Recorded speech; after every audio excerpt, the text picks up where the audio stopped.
Overcoming изометрията или на български изометрия при опит за преодоляване на съпротивление е метод, при който се опитваме да положим 100% усилие да избутаме или преместим предмет, който е неподвижен. Какви са ползите от този подход?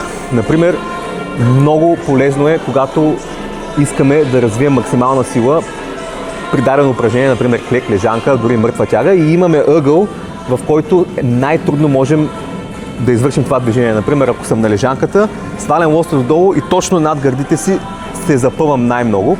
Точно в този ъгъл може да използваме тази изометрия и да подобрим силата там.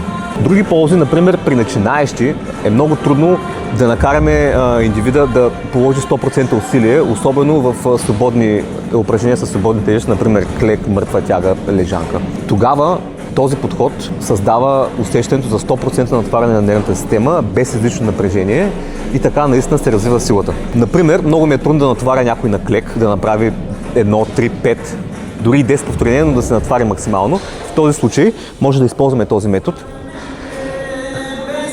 Като имитирам движението, закачам лоста неподвижен и полагам 100% напъване, за да се опитам да придвижа предмета в това движение.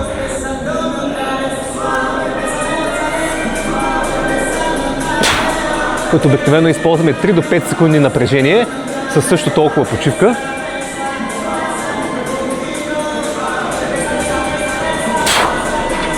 И така повтарям 3 до 4 пъти на серия. При по-напреднали или атлети е много подходящо за развиване на експлозивност или взривна сила. Тук, например, мога да имитирам някакво унилатерално движение или на един крак, например бягане, скок. Като по същия начин мога да създам 100% усилие, без излишно да натварям оставите, което също е много подходящо за подготовката на атлетите в сезона. Така не издухвам напълно индивида.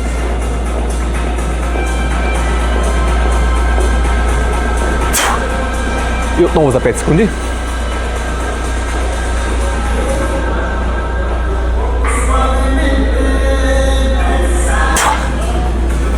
Това създава или подобрява нашата експлозивност.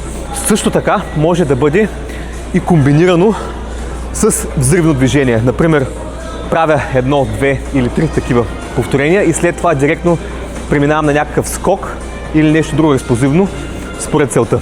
Така наречената преодоляваща изометрия на български също е и много щадяща към ставите. И като заключение мога да кажа, че ползите от този подход са създаване на взривна сила за атлети.